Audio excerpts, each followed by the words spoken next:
Hey developers, so today I actually have a different video for you guys. We are interviewing the real Chris Sean. If you don't know, he has an amazing YouTube channel. He's a self-taught developer. He actually learned to code in 3 months. So I'm gonna talk about his journey and also how he's gotten to where he is today. So I actually did an interview with him about 2 years ago. I'll leave a link in the description if you guys wanna check out that interview. So this one, we're gonna kind of cover some of those things in that interview, but also like what he's been doing lately and how you can become a better self-taught developer. So make sure you watch all the way to the end and you can learn all the way about it. Okay, so without further ado, let's talk to Chris. Hey Krishan, thank you so much for being here today and talking to us about your journey as a web developer. First, just behind the scenes, we had a little technical difficulties. I think everything's working. It looks like it's working, it's recording, it's happy, which Should is be, yeah. really good. Cool. So tell us a little bit about yourself and what you've been up to. Just been coding, dude. I mean, been going from job to job, from junior developer, mid-level. Now I'm a senior developer, which is kind of crazy to say. I'm my current company now, and I've moved across the country. I'm on the East Coast now. So, yeah, that's me. Wow, that's so crazy. So there's a lot more to that, and I want to unpack some of that in your journey. Because it's been a crazy ride. So first, you've obviously had, you started around 2017, started a YouTube channel where you have been documenting your journey for the last now four and a half years, something like that, of becoming a web developer in literally 3 months, and now to the point where you are today. So for those who don't know, me and Chris actually did an interview probably actually just about 2 years ago where we had talked your journey then, and so I'm really excited I think almost to the day, to be honest, almost to the day. Yeah. It's crazy. Yeah, exactly. So a lot of things have been happening, but for those of you who haven't watched the video, I'll put a link in the description, but we'll go over a little bit of those first 2 years, but then I'm really interested in what's happened since our last interview from 2 years ago. So let's kind of start off with, I mean, you talked a little bit and you just did a video recently kind of going over how you got a job in 3 months and how that experience was. Could you talk a little bit more about that? Yeah, man. I mean, my back was against the wall. My bosses at that time were threatening to fire me because, I mean, I'm introverted, but they didn't like I wasn't being friends with anyone or going out to lunch with anyone because I was also trying to save money. And so when they threatened to fire me, I'm like, you know what? Payback. I'm going to find an even better job and quit without a 2-week notice. And then, so I found a way to do it, which was learning code. I learned code, and I luckily got a job in 3 months. I like, you know, like when you find a needle in a haystack, it's impossible. I found that needle, 3 or 4 years ago. I found that needle. And because of that, I mean, I got that job offer. I quit on the spot. And then now I'm here. I've been slowly learning code to get better and better every single year. And now I'm where I'm at now. Yeah, that's pretty cool. So literally it was like 3 months of just dedicated work to get that first job, right? Dedicated to, like, I'd sneak in learning code. That's why I got in trouble too, because I wasn't working. I was learning code during work. I would go to the library if I had to because I didn't own a laptop. I would borrow my girlfriend's laptop to learn code on the weekends. So every day I would learn code, every single day for 3 months. That's insane. And then is it true the person, your first job you got, is this, you had actually gone to some other jobs after that, but you work for that same person now? Yep. Yeah. So business is doing better than ever, even during COVID. But he started a startup in Tennessee, so that's why I'm here in the South now. Oh, okay. So that kind of connects it. But let's kind of just quickly recap that too. So you got the job and you worked really hard, worked your butt off 3 months. You were able to get a chance, which coincidentally you're working there again, but that's a different story. And then you actually transitioned to, like, I would say would you say one of your like first real corporate jobs was working for Entrepreneurial Magazine? Yep. Yeah. It was. I'm not gonna lie, man. I'm so happy, thankful I went to that company. If I never left my first developer job, man, I would have never grown as a developer, because at this first corporate company, I learned what it takes to run a team. Working with a ticketing system, which we didn't have at my first company, just to learn how what you need to make a successful dev team. pretty much. Yeah, I mean, there's a lot there. Especially, I remember the first time I worked at a real company, I was thrown into like scrums or stand-ups every day, and I was Yep. working with Yeah. product and project managers, Deadlines. deadlines, yeah. And Yeah. so, did you find like working at Entrepreneur Magazine, like what was your experience there? Like, was it high stress? Was it low stress? Was it? I mean, how was it? Like, Um, it was stressful, but my manager made it not stressful. My manager made it where, we have a deadline, but if you can't get it done, you can't get it done. Unless, I mean, there were times when we had a strict deadline, right? But that's what I've learned from that was, yes, even though times are stressful, it's the manager's job to feel the stress, but remove the stress from the developers. Through time management and good ticketing system, etc., our managers helped us learn how to manage our time better and everything. But yeah, man, one thing I learned because I worked for a media company, so we had fast deadlines. We needed pages to be done quickly. When I first joined the company, I was stressed as hell. But I'm not going to lie. After my first year and a half, the job became kind of too easy to the point that I started getting bored. To be honest, to be frank, yeah.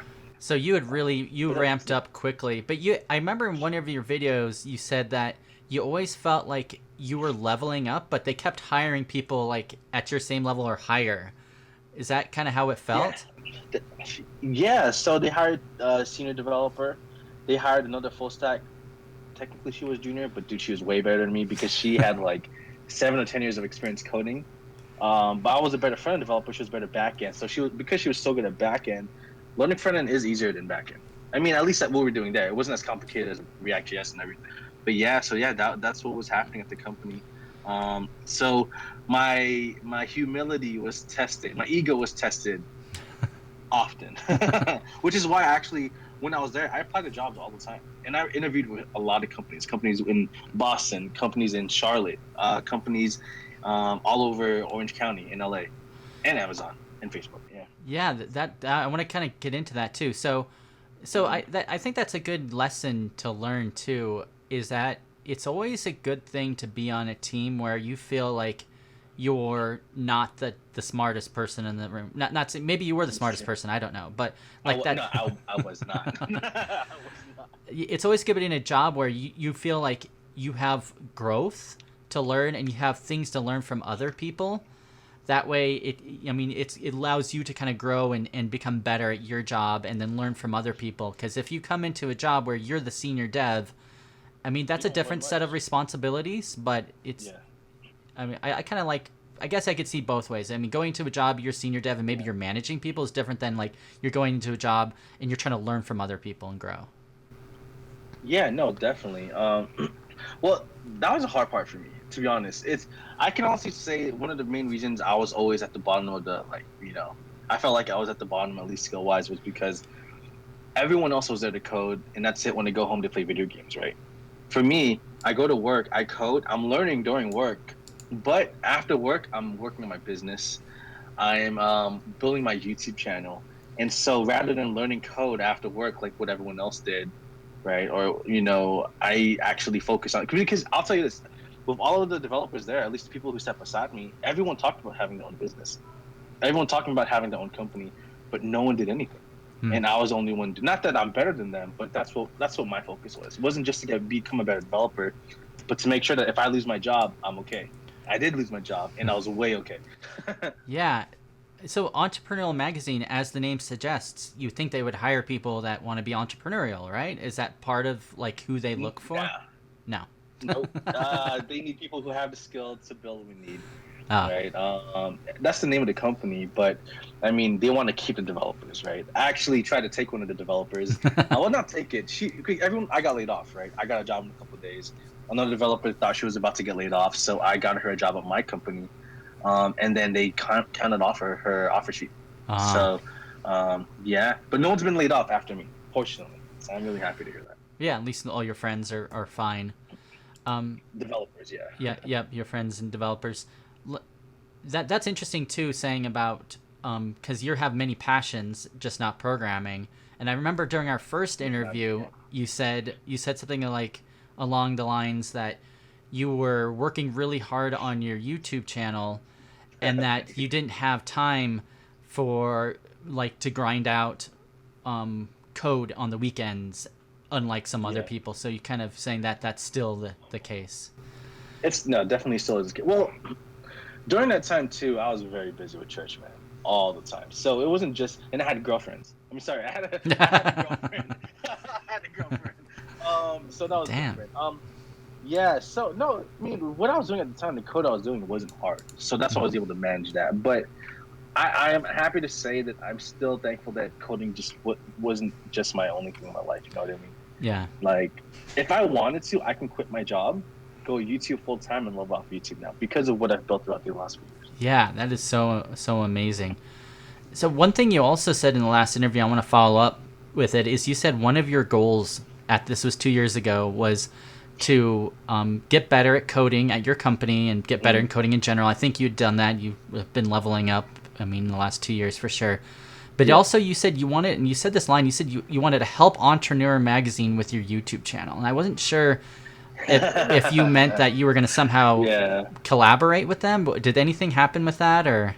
No, nothing. What I meant was I wanted to help them grow their YouTube channel because they upload like 7 videos a day. Mhm. But from what I remember, I haven't looked in a while. They're only getting like 70 views per video, or 100 maybe, or maybe a couple hundred. I don't know. I really don't remember. But I wanted to help them content wise and how they can grow that channel because, you know, the way you grow your company nowadays is through Instagram and it's through YouTube.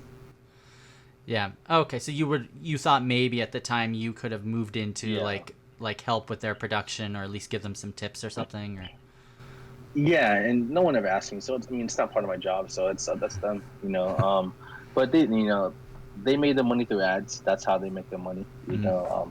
But for me, I'm all about branding. Yeah. Branding is the way you grow, and I've been doing that every single day. But it's up to them. Yeah.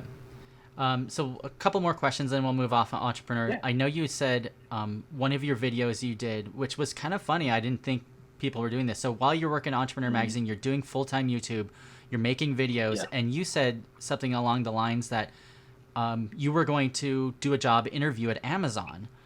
And I'm like, and you're like, they're okay. You're like, Entrepreneur Magazine's okay. I'm going to interview. And you did like your day in the life of like, how did that come about? What was it like? Yeah. Well, okay. So I guess it's something. Wow, I've never shared this. So how do I say this? One of the ways that my CTO at an entrepreneur, I guess one of the main reasons he hired me is that he got to know me before I worked there. Reasons because I shared my YouTube channel with him, and he got to know my personality. I mean, you can't hide in an interview, everyone lies in interviews. I don't care who you say you are. Everyone hides their true personality, their true self, because you want to impress the interviewer. And so I gave him the link to my YouTube channel. He knew that what I showed him in person was really who I was because I showed that on my YouTube channel. And so I asked him, would he mind if I would actually vlog or film during work hours? And he was totally fine with that. He said, I don't care if the whole office can hear you, Chris. Vlog everything as long as I hit my code. Even when it came to Amazon, I told him, hey, I don't want to join. I don't want to work with Amazon. I don't want to work for a big company. I'm going to interview with them and I'm going to film it and put it online. He was totally fine with that too. Mm-hmm. Yeah. And so they were fine when you went and interviewed for Amazon. That's really... I interviewed for Amazon in the office. Well, that's really cool. Like a company is open enough to be like, hey, we want to do what's best for Chris, and if Chris wants to move to a different place, then that's okay. So that's cool. I mean, they wouldn't even mind if I got the job. They would have been happy because of why not, right? Like, I mean, if you get such a big pay bump, I didn't tell this to anyone because I was working there. I interviewed with Facebook and I got a job offer. Yeah. Right. Yeah, you had mentioned that in a previous video. I wanted to ask about that. How did that come about? Oh, I didn't know it was for Facebook. There was a job that I was interviewing for in Newport Beach, and this is when I just felt like, all right, this is a time when mentally, like, my depression was getting really bad, and I felt like, all right, I might get let go. Maybe I just need something new. Maybe I'm just getting bored at that company. Maybe I'm getting burned out, and so I started applying around. I had this job in Newport Beach. And they actually worked directly with Facebook. They got bought out by Facebook. So they offered me a position. And it's crazy. It's for a front-end developer, right? That's it. I knew Vue.js, and that was one of the reasons that they wanted me as well. And so they offered me to position. But because I wanted to be loyal to my company, I rejected it. Wow, that's pretty big of you. Yeah, to be nice Yeah. enough to go back to entrepreneurial. I'm sure not right Dude, now. Like if you knew what was going to happen now, you probably would have changed it. But maybe I'm still happy I didn't accept it, but they did try to tempt me. They said we'll give you two MacBook Pros, one for Facebook, one for working on Oculus devices, right? Or Oculus work. You would go to Menlo Park to the Facebook headquarters every single month. They were trying to tempt me with all these different things, and yeah, I do regret it because it would have been amazing content. But I think after seeing Tech Lee get fired from Facebook, I'm really happy I didn't join Facebook. yeah. Yeah. Oh man, that's a different story. Yeah. Yeah, lots of craziness there. Yeah. So kind of wrapping up on Entrepreneur Magazine, we'll move on to a different topic. The last thing I want to ask you about is, so if you wanted to give some advice to like a junior developer, someone listening right now, and maybe they started their first job, and maybe they get to a point where they think, like you said, after a year you weren't learning as much and on the job at least. Do you think like at that time, is it time to start looking for another job? I mean, do you think you should just Yeah. Definitely. No, I was learning a lot on the job, Okay. but because of what we needed to be done at work at that time, just because I know my former boss watches all the videos. I want to clarify this because I respect him a lot. Because of all the things that need to be done in my skill set, I had to work on particular projects, which was really repetitive. So during that time, that's when I was getting bored because I was the only one that can do those projects while people working on the things. But what I would recommend to other people, man, when it comes to, let's say, do you mean like getting a job at a mid-level position? Yeah, I mean, I think some of the advice we hear out there is to like job hop a lot, but I mean, Yeah. what do you think? Hmm. Honestly, I think you should job hop. Job hop. I'm Okay. not going to lie, man. Well, I was in California, so I could have done that. There are jobs everywhere. Now, where I'm at, nowhere there isn't. I think you should. I think every year or two you should move jobs. To be honest, man. And people who hire you know that.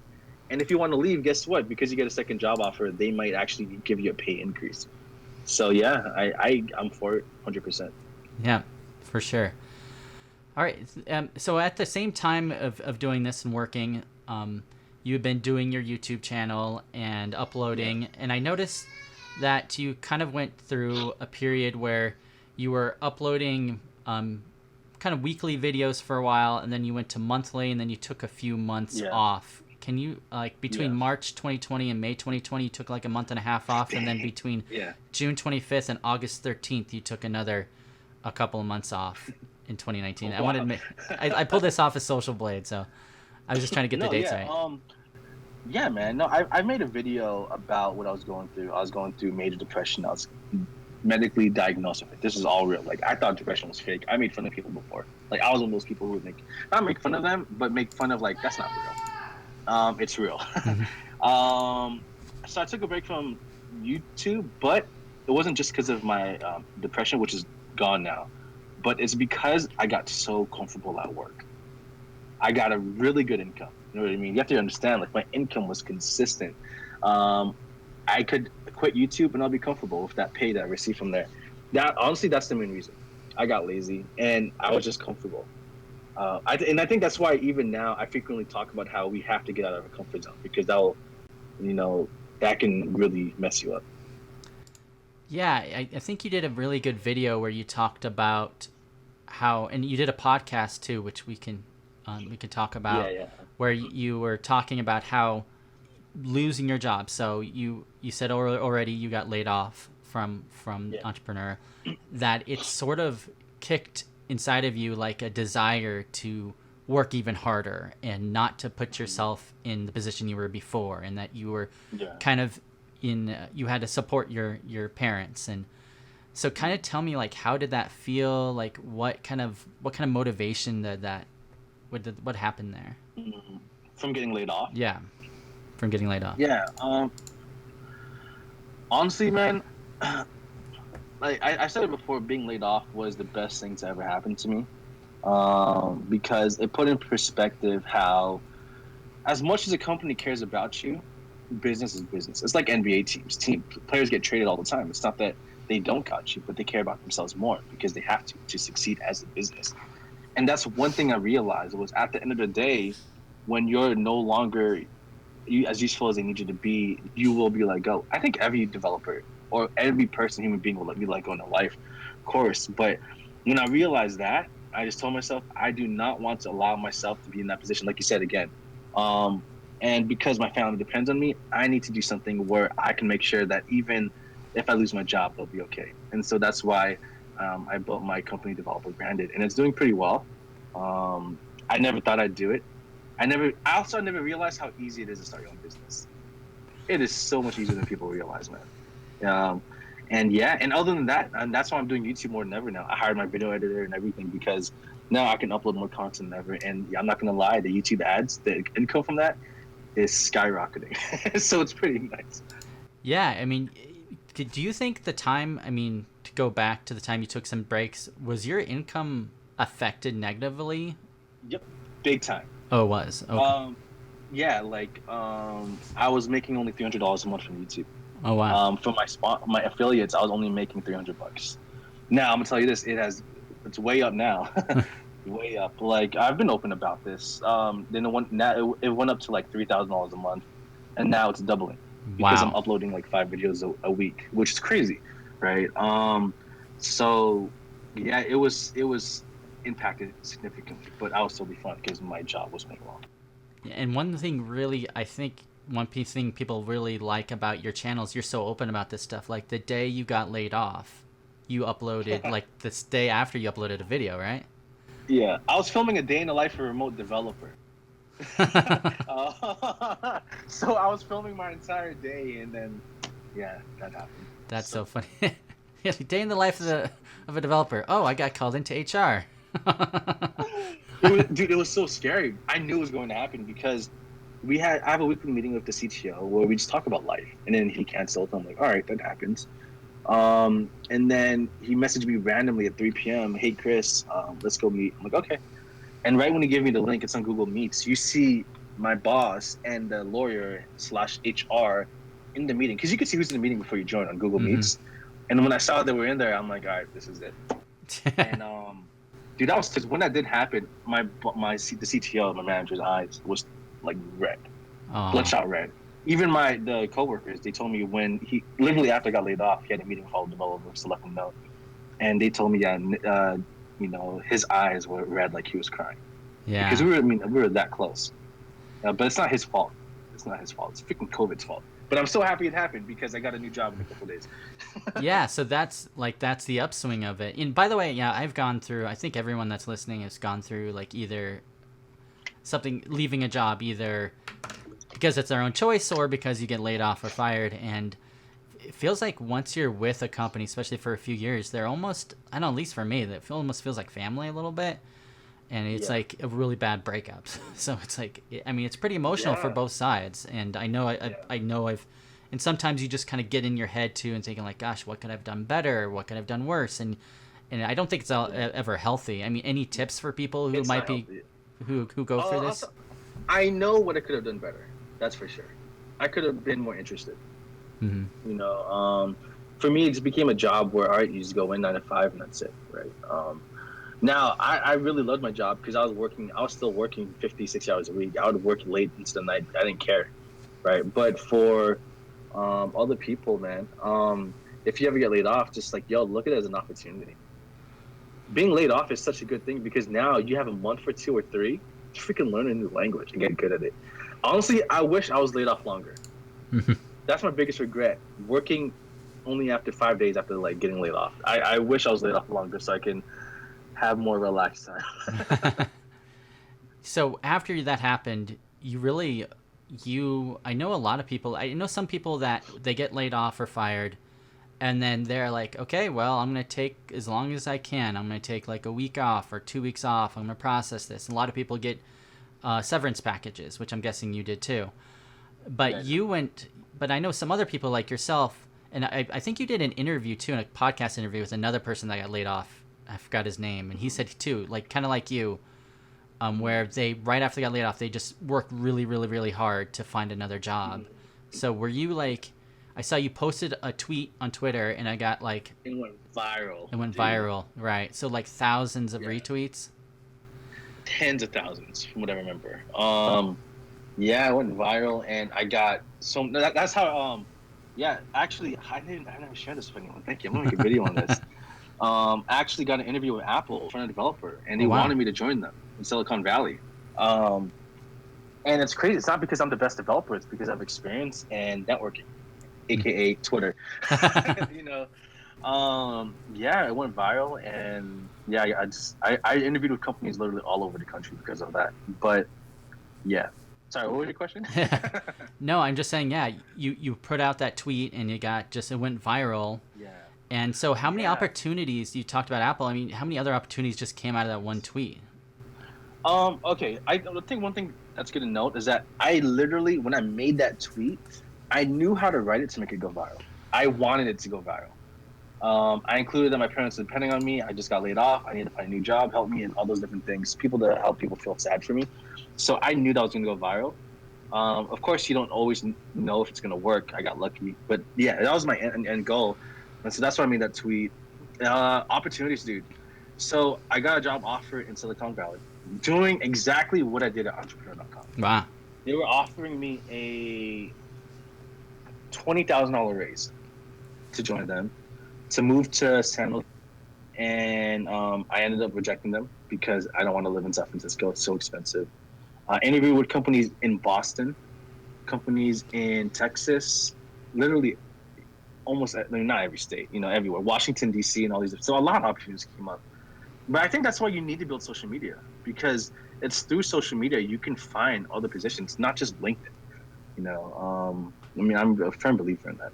Yeah. That's awesome that you were able to like kind of get so much interest.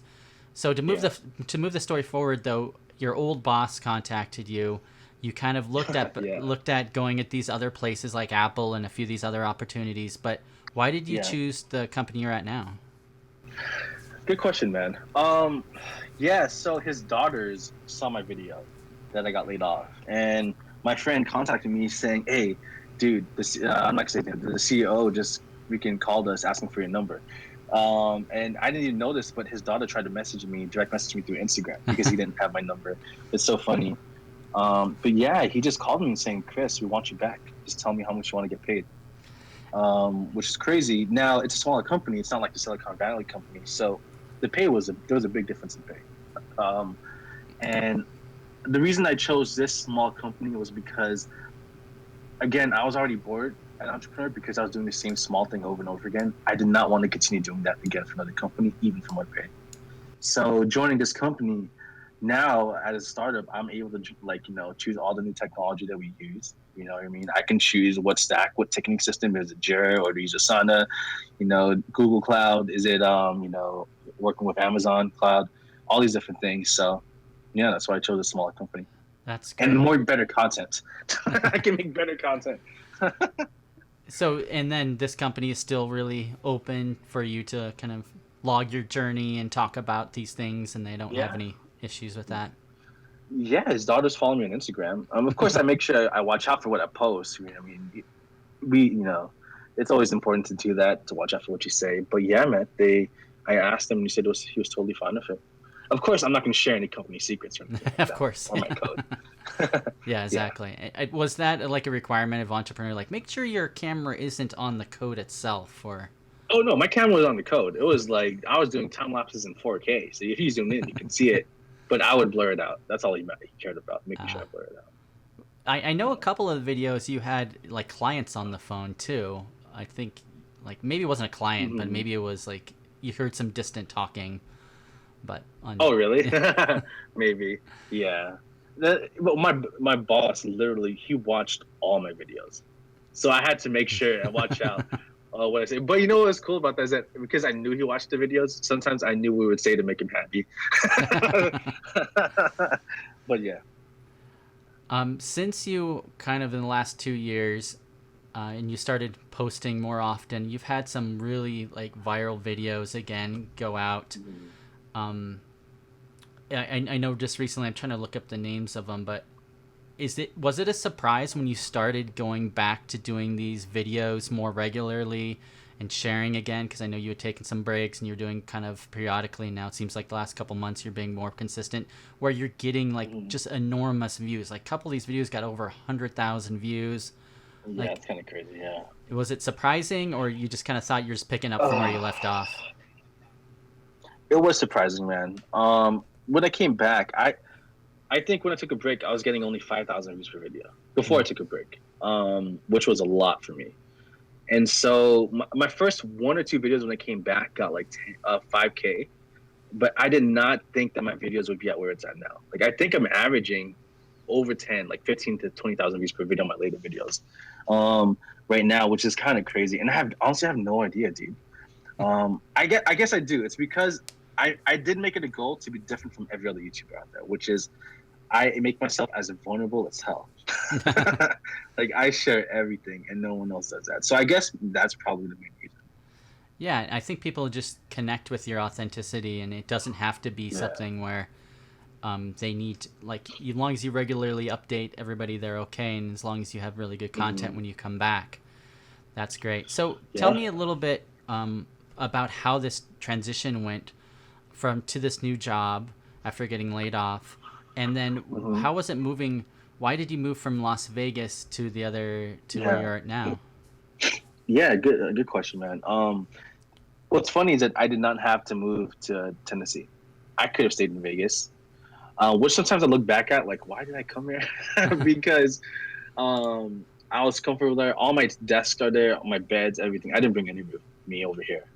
Here now I have to pay rent plus pay my parents' mortgage back in Vegas now. I came here because I wanted to learn how to grow a business. I wanted to see how a business is run, and if there's mistakes made here, I want to learn from those mistakes too. Again, like I say it all the time, that I'm building my own business and I want to build it well. But one of the best ways to learn how to do it is to see how another successful person does it. And so that is why I came here. That was the main reason. And I knew that I would be uncomfortable as hell because I am. My house was supposed to be ready 3 weeks ago, and I've been living in a hotel for a month now, right? Because the house isn't ready yet, and it's hard to, especially when you have 2 dogs with you. It's been different. It's been difficult. I'm not gonna lie, but I don't regret it at all. So part of you moving over there was also kind of running your own businesses. So like YouTube is a business, I would say. Do you consider YouTube a business or more of a hobby? Or it's a great business. It's a great business. So YouTube, it's definitely hard work. It's hard work coming up with the content and putting it all together. And you know, a lot of people think of YouTubers, they think, oh, you guys are just influencers and everybody just gives you stuff for free. And no, I mean, which is nice. But no, it's a ton of hard work. But then you have a podcast. So what are you? I haven't checked your podcast. So what can you tell us a little about that? Yeah. The reason I haven't uploaded a podcast yet is because my mic is at the office. I don't have a house yet. My house is still being remodeled right now, so I should have brought it here to my hotel. I'll probably do that now. But yeah, I have a podcast, man. It's literally the same thing. It's literally the same thing as this. Honestly, I'm probably gonna capture the audio from this video if I ask you to send it to me, hopefully, and I'll put it on my podcast. It's just the same thing, except now I don't have to freaking make a nice video. Oh no, yeah, for sure, we could do that. I was just thinking, yeah, you could probably. I noticed a lot of your videos are like just giving people advice, like you talk in front of the camera 10 or 20 minutes. At least some of your videos. I bet every one of those videos could be their own podcast. You could just like take the audio of some of those videos. That's a good point. Actually, you're right. Oh, I'm gonna do that. Thank you.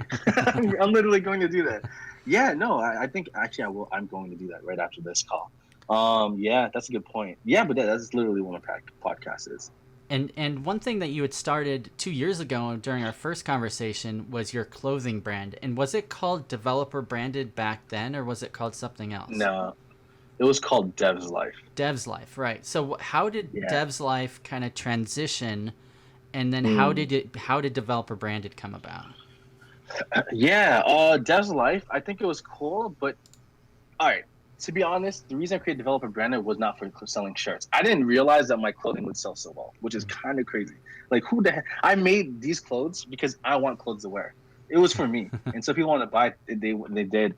The reason I called it Developer Branded because I figured I wanted to make something that sounded more classy, something that sounds more attractive than just Dev's Life. And the reason is because like these desk pads that I'm selling now, Like here you go. It says you probably can't see it, but it says developer branded on there. Oh wow, yeah. I named it for these. This is the main product, not my merch. No, it's not even merch, not my apparel.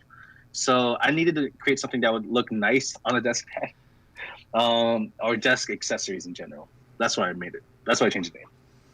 Nice. So I mean, part of this is just to continue on, like you had said before, make sure that if something ever happened, you have something to fall back on, Yeah. and you can help, the people that you love and your family and friends. Mm-hmm. So is Dev's life, is that different than Dev branded? I mean, is that just kind of something that kind of spun out of that soon as you got laid off? You're like, yeah. I need a new business. Dev's life turned into developer branded, I guess you could say. Dev's life's just a motto, right? It's you say Dev's life is for people who like, you code, you create, live, which is the motto with that. Is that Dev's life is the life you get to live because you code. You have the freedom to work for any company if you're willing to put in the hard work, right? Developer branded, what that is just now that you have that lifestyle. Now, like, what do you need to make that lifestyle easier? You want to let a desk pad. I'm going to have pens, phone cases, and all that stuff that I'll be selling too. Yeah. Cool. Yeah. Can't wait to see more about it. It seems like it's going to be something you're going to be talking about. And you have a huge audience now. If you're getting like 20, 30, 50,000 people watching each one of your videos. It's crazy. I don't promote it though. I never promote my stuff. I'll do it here and there once in a while, but I never promote it. If people see in the link, then they do. The way I try to target new people is literally through ads now. So that's it. Organic growth is what I aim for. I don't try to like sell anything on my channel. Do you have an Instagram that you've been growing too, right? And a Twitter account, so you've been on all the. Yeah. I haven't been trying to grow it. It just does. Yeah. Actually, I had a tweet that recently went viral. It's like at almost 20K likes now from 2 days ago, and I was at 5,000 followers. Now I'm at 7,000 in just 2 days, which is crazy. So yeah, I guess it's naturally growing. It's funny too. I've seen people like with huge Twitter followers that are in tech that try to do YouTube, and almost all of them fail. Yeah. Like no one could get it right, or they try just a couple of videos and they get a couple hundred views and they quit. It's hard to work. Yeah. Instagram is, no offense, but YouTube's harder than Instagram. I know how to grow my Instagram channel. I just don't care. To be honest. I know what I need to do. I just don't care. I care more about YouTube. But it's the other way around too, though. YouTubers have a hard time growing their social media outside of YouTube. Mm-hmm. At least for small YouTubers like me, it's not as easy at all. Oh yeah, I've definitely, like, in the last couple of years of my journey, I've been trying to grow different channels, and I've definitely had some success on YouTube. I'm doing a lot more view videos, but when I go to Twitter, I'm like, I don't know quite how to do this the right way. And actually, it's hard. I think when it comes to Instagram, everything, no matter what it is, even TikTok, you can do it. You could do this too. It's just documenting your journey, man, or sharing your life. On Twitter, I just use that to just get encouragement. I'll ask questions and stuff, or I'll hopefully encourage other people. Instagram is a blog. You take a picture and you post something about your day on there. That's it. Well, I'm going to wrap this interview up. I just have a couple more questions. So, for sure. I know one thing you had said, that one of your goals, you said last time you had talked 2 years ago, you said one of your goals too was to just be happy, not worry about money, which I think you kind of accomplished. I would say that for the most part. I mean, you've been able to build this audience, and now you have of course, your job, and then help change people's lives. And do you feel like that's just obviously that's one of your main goals, to help change people as you're giving your journey? What do you think about that? Is that still kind of your goal, to document your life through your YouTube channel and also to help change people's lives? Yeah, man, that's been the main goal from the beginning, is to let people know that if someone as stupid as me can do this, they can too. And like literally, I've received so many messages of people getting jobs. You know what I mean? Like thousands. And so just by following me, the fact that I've been encouraged someone to even at least look at code, I feel like I've done my work. Yeah. So I'll keep doing it. That's amazing. One thing you also hinted about in a previous video I was watching is that you don't think like you'll be a developer forever. Like you may move on to other things. I mean, it could be 1 year now, 1 year from now, it could be 20 years from now. I don't know. But is that, what do you think about that? I mean, what do you mean by that? Yeah, what I mean by that is I don't want to be an employee forever. I don't mean I don't want to stop I don't want to stop coding. I don't mind. I love coding, but I don't want to just code for other people and make them money. I want to make myself money. Meaning like I want to make sure that I'm my own boss. And this is a weird thing, but I want to have employees under me that I can really treat them better than any other employer has ever treated me.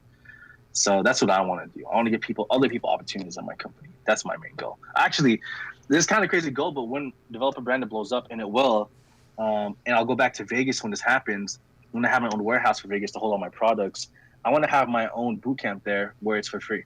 Wow. For people who live in Vegas. Maybe they can zoom in, but people who live in Vegas, that they can come there and I would teach, and I would actually hire professional teachers that I would pay them to actually teach these classes and help people get into the industry. That's what I want to do, and it would be for free. They would have to buy their own laptops and everything too. But yeah, that's my main goal. I told Child Codes this. I told a lot of people this. That's my main goal. Yeah, that would be amazing. Yeah, I can't wait to see how that goes in the next couple of years. So thanks so much for this interview. Last question: do you want to do it again in 2 years? Oh my gosh, let's do it. Oh, right. It's gonna be crazy. Whatever happens in 2 years. All right, I'm gonna put it down. 2 years. if we're both still doing YouTube, then yeah, for sure. All right, man. Thanks, Chris. All right. Oh, one last thing. Do you want plugins, places people can reach you at? Oh no, it's cool. Just type in Chris Sean on Google or YouTube, and yeah, you guys can find me. Real Chris Sean. All right, and I'll put links in the description with Chris's channel and stuff. Thanks. Appreciate it.